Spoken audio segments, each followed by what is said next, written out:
Salve, salve, gente! Esse é o primeiro vídeo do canal Voz Ativa. Meu nome é João Conceição e nesse vídeo a gente vai falar especificamente sobre o que é marxismo na visão do Lenin.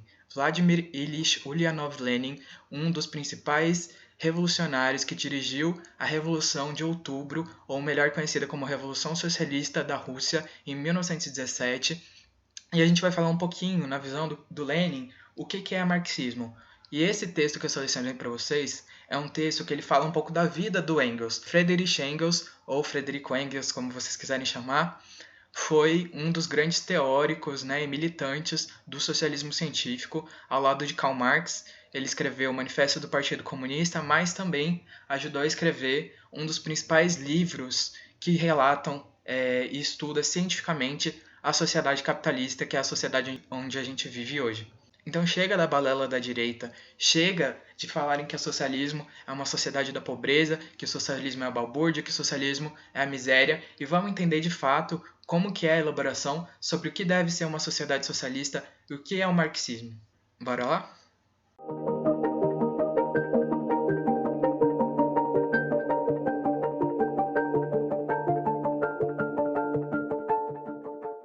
Então bora direto pro texto, gente. Esse texto foi escrito pelo Lenin alguns dias depois da morte do Engels, em 1895. Nessa época, o Lenin tinha só 25 anos, ele já era um militante iniciante, do marxismo e tal, estava começando a se aproximar dos escritos do marxismo que eram divulgados na Rússia, e por isso ele já estava com um olho aí no que falavam Engels e Marx sobre o socialismo científico e tudo mais. Então vamos dar uma lida aqui no texto sobre o que o Lenin acha da importância da vida do Engels e das elaborações teóricas que eles produziram naquela época. Bom, o texto começa assim. Engels foi o mais notável sábio e mestre do proletariado contemporâneo em todo o mundo civilizado. Desde o dia em que o destino juntou Karl Marx e Friedrich Engels, a obra em que os dois amigos consagraram toda a sua vida converteu-se numa obra comum. Assim, para compreender o que Friedrich Engels fez por todo o proletariado, é necessário ter-se uma ideia do papel desempenhado pela doutrina e atividade de Marx no desenvolvimento do movimento operário contemporâneo.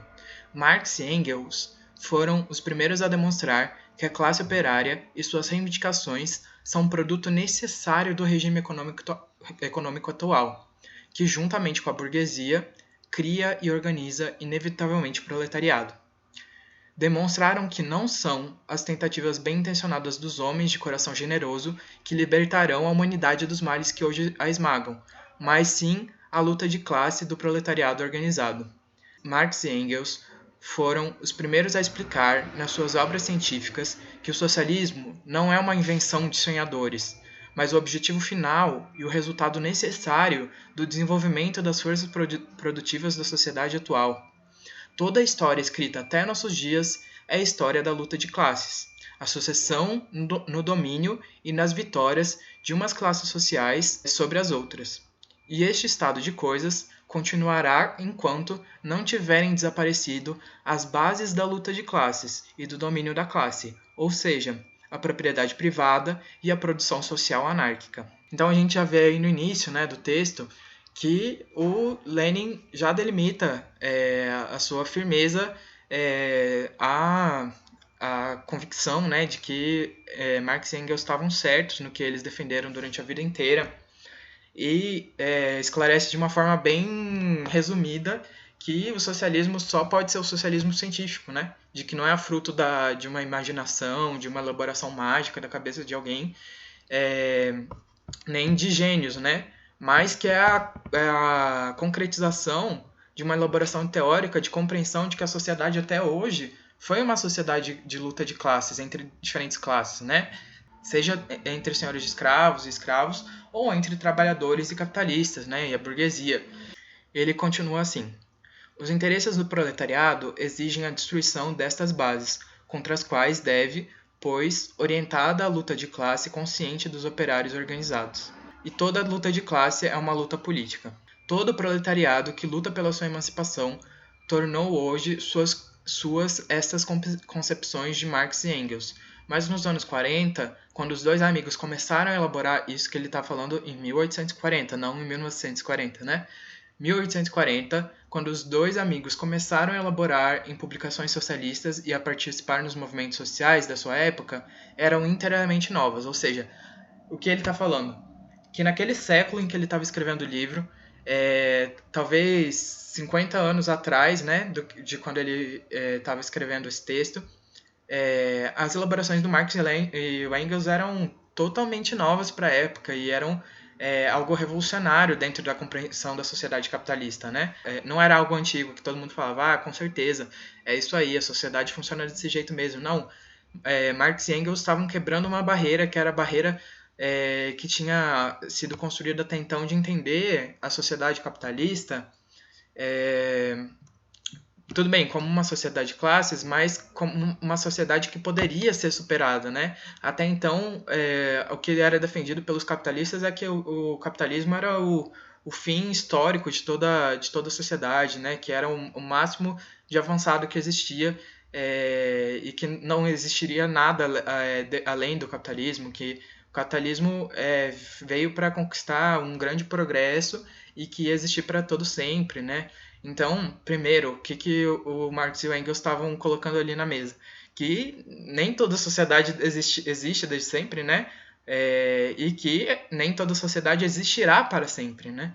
Isso que foi uma das questões muito revolucionárias e abrir espaço para entender quais os dois caminhos que podem existir depois da sociedade socialista, né? Com a evolução da luta de classes. Então, vamos continuar aqui.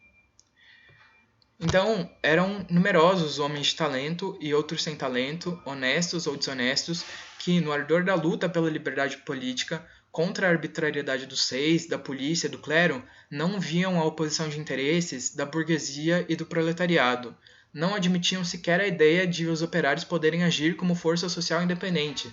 Por outro lado, um bom número de sonhadores, algumas vezes geniais, pensavam que seria suficiente convencer os governantes e as classes dominantes da iniquidade da ordem social existente para que se tornasse fácil fazer reinar sobre a terra a paz e a prosperidade universais. Sonhavam com um socialismo sem luta. Finalmente, a maior parte dos socialistas de então, e de um modo geral, os amigos da classe operária, não viam no proletariado senão uma chaga, a cujo crescimento assistiam com horror à medida que a indústria se desenvolvia.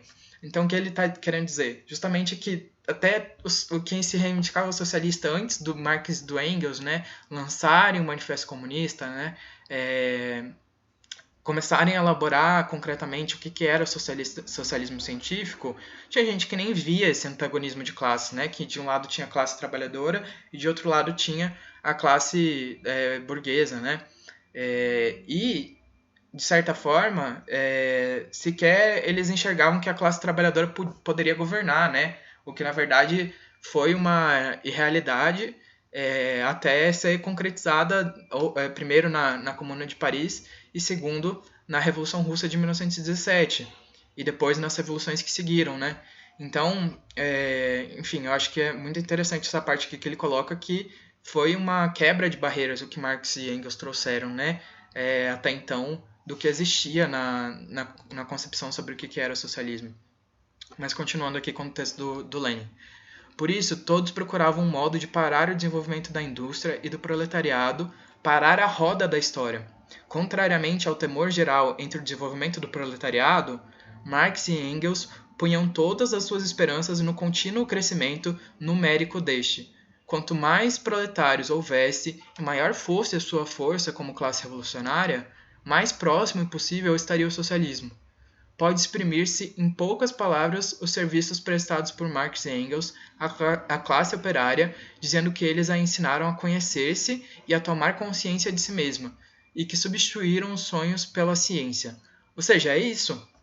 Marx e Engels substituíram o socialismo utópico, né, que era o mais avançado que existia naquela época, pelo socialismo científico e fez com que, a partir de então, a classe trabalhadora de todo mundo soubesse, né, e tivesse uma ferramenta em mãos, não só teórica, mas de luta política, para conquistar o poder, para a tomada do poder, né, para além de reivindicar as coisas mais imediatas daquela época que tinham a ver com os direitos trabalhistas, né, com os direitos sociais iniciais, assim, que também conseguissem superar a sociedade capitalista. E daí o Lenin continua.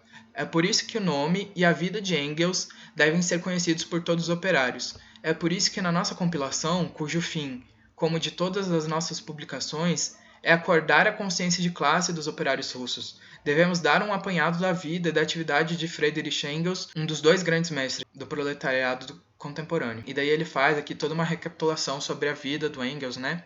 E daí, continuando aqui de uma parte muito importante, ele vai começar a falar que o Engels, né, quando ele era mais jovem e tal, estava estudando, ele estudou a filosofia que era defendida pelo Hegel, né, que tinha a ver com a dialética, mas era uma outra forma de dialética que era defendida pelo Hegel, né? Era uma dialética, nas palavras do Lenin, que era uma dialética idealista. Então, a fé de Hegel na razão humana e nos seus direitos e o princípio fundamental da filosofia hegeliana, segundo o qual o mundo é teatro de um processo permanente de mudança e desenvolvimento, conduziram os discípulos do filósofo berlinense, que não queriam acomodar-se à realidade, à ideia de que a luta contra a realidade, a luta contra a inequidade existente e o mal reinante também procede da lei universal do desenvolvimento perpétuo. Então, o que o Hegel tinha quebrado já, né, que era uma das grandes questões para o Engels e para o Marx, que nada é fixo, né, no mundo onde a gente vive, né, que a sociedade ela não é uma sociedade eterna, que houveram várias rupturas sociais, né, dentro desse processo de luta de classe, inclusive as últimas vezes, nos últimos grandes acontecimentos da humanidade, isso aconteceu através de revoluções. Contudo, que nem o Lenin indica aqui no texto, a filosofia de Hegel tratava do desenvolvimento do espírito e das ideias, era idealista. Do desenvolvimento do espírito, a filosofia de Hegel deduzia o desenvolvimento da natureza do homem e das relações entre homens no seio da sociedade. Retomando a ideia hegeliana de um processo perpétuo de desenvolvimento, Marx e Engels rejeitaram sua pré-concebida concepção idealista. Analisando a vida real, viram que não é o desenvolvimento do espírito que explica o da natureza, mas pelo contrário, é necessário explicar o espírito a partir da natureza, da matéria. Por isso que muitas vezes as pessoas usam o termo materialismo ou materialismo histórico dialético para explicar a teoria defendida pelo Marx e pelo Engels, mas enfim, a gente pode definir simplesmente que eles eram materialistas, ou seja, que eles enxergavam a realidade a partir da natureza. Então, partindo de uma concepção materialista do mundo e da humanidade, verificaram que, tal como todos os fenômenos da natureza têm causas materiais, igualmente o desenvolvimento da sociedade humana é conduzido pelo desenvolvimento das forças materiais, as forças produtivas. Do desenvolvimento das forças produtivas dependem as relações que se estabelecem entre os homens no processo de produção dos objetos necessários à satisfação das necessidades humanas. E são estas relações que explicam todos os fenômenos da vida social, as aspirações dos homens, as suas ideias e as suas leis. O desenvolvimento das forças produtivas cria relações sociais que se baseiam na propriedade privada. Mas vemos hoje esse mesmo desenvolvimento das forças produtivas privar a maioria dos homens de toda a propriedade e concentrar esta nas mãos de uma ínfima minoria. Ele destrói a propriedade, base da ordem social contemporânea, e tende ele próprio para o objetivo que se fixaram os socialistas. Estes últimos devem apenas compreender qual é a força social que, pela sua situação na sociedade atual, está interessada na realização do socialismo. Incutir nessa força a consciência dos seus interesses e da sua missão histórica. Essa força é o proletariado. Então, aí Lenin já diz tudo, né? Essa era a grande questão pro Engels e pro Marx e também pro Lenin aqui nesse texto, né? Fazer entender qual que é o objetivo principal de quem se diz socialista, marxista, que tá lado a lado da classe trabalhadora, sempre defendendo as suas posições, né, criando um programa e um objetivo para a nossa classe superar, né, essa sociedade capitalista e não fazer com que as nossas lutas, né, nossas vitórias também se limitem a essa sociedade onde a gente vive. Então, vamos continuar aqui com o texto, né? Engels foi o primeiro a declarar que o proletariado não é só uma classe que sofre, mas que a miserável situação em que se encontra empurra-o irresistivelmente para frente e obriga-o a lutar pela sua emancipação definitiva. E o proletariado, em luta, ajudar-se-á a si mesmo. O movimento político da classe operária levará inevitavelmente os operários à consciência de que não há para eles outra saída senão o socialismo. Por seu lado, o socialismo só será uma força quando se tornar o objetivo da luta política da classe operária. E daí o Lenin continua em outra parte, né? Marx e Engels exigiam não uma atitude contemplativa em relação ao proletariado, né, a classe operária, mas a luta por uma melhor ordem social. Era evidentemente no proletariado que eles viam a força capaz de travar essas lutas e diretamente interessada em fazê-la triunfar. Daí o Lenin escreve nesse texto, né, mais um pouco sobre os detalhes da elaboração teórica do Engels, né, como que foi a vida dele, as relações que ele teve com o Marx, relações políticas, né, relações de amizade, relações de camaradagem, e daí ele fala assim: Marx dedicou-se à análise dos fenômenos complexos da economia capitalista. Engels escreveu num estilo simples, obras muitas vezes polêmicas em que ele esclarecia os problemas científicos mais gerais e os diversos fenômenos do passado e do presente, inspirando-se na concepção materialista da história e na teoria econômica de Marx. E no fim, o Lenin acaba com uma homenagem muito bonita pro Engels, né? Por isso mesmo, Engels advogou calorosamente a instauração da liberdade política na Rússia, no próprio interesse do movimento operário do Ocidente. Os revolucionários russos perderam nele o seu melhor amigo. A memória de Friedrich Engels, grande combatente e mestre do proletariado, eternamente, Vladimir Ilyich Ulyanov Lenin, outono de 1895. Então é isso, gente. Espero que vocês tenham gostado desse vídeo. É um vídeo, na verdade, para apresentar essa obra, que é uma obra curtíssima, né? Eu recomendo que todo mundo leia, porque é uma leitura muito rápida, de uma obra importantíssima para entender, né, de uma forma um pouco mais simplificada o que é o marxismo, o que é o socialismo defendido pelo Marx e pelo Engels, e também que foi levado à frente pelo Lenin, né, durante a Revolução Russa e pela sua vida inteira como militante, na verdade. Vou deixar aqui o link na descrição. Aproveitem para seguir o canal, divulguem para os seus amigos. É um canal que está começando agora. Vão ter muitos vídeos que estão por vir aí. Então é isso, gente. Valeu, até a próxima. E a gente se vê aqui no canal Voz Ativa.